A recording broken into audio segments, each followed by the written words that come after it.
A bank that survived the Civil War and 2 world wars collapsed over a single weekend. It was 158 years old. $639 billion in assets, the largest bankruptcy in American history. And greed alone isn't the reason. That's what you were told. And it's half the truth. How one family's mortgage reached a bank a century and a half old. By the end, you'll see it didn't fall because of a single villain. Our heroes are an ordinary family. They were sold a mortgage and told it was safe. It all began with them. The early 2000s. Rates were low, homes kept rising. Almost anyone could get a loan. It seemed house prices would rise forever, so a mortgage looked rock solid. But the bank didn't keep the loan. It sold it onward. Thousands of such mortgages were packed into a single security and sold to investors around the world. Rating agencies gave them top marks. Safe. As it turned out, not.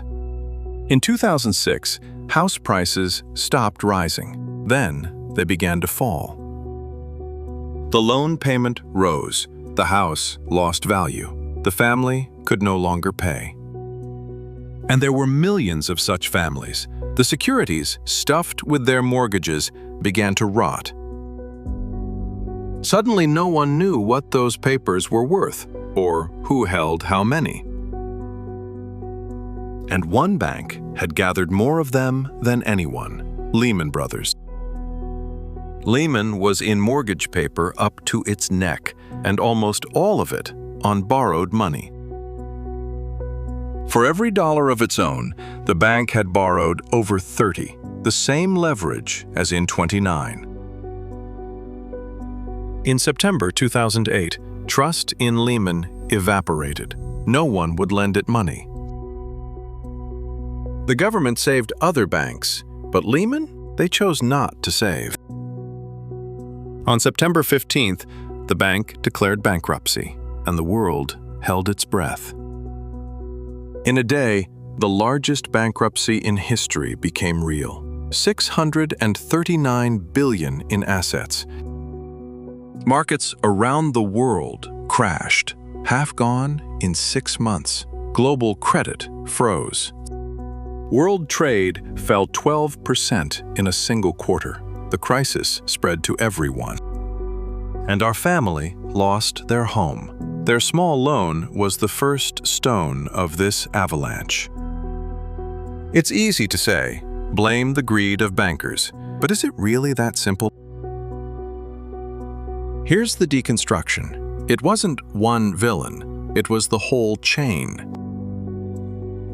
Agencies rubber-stamped top ratings. Regulators looked away. Politicians encouraged easy mortgages.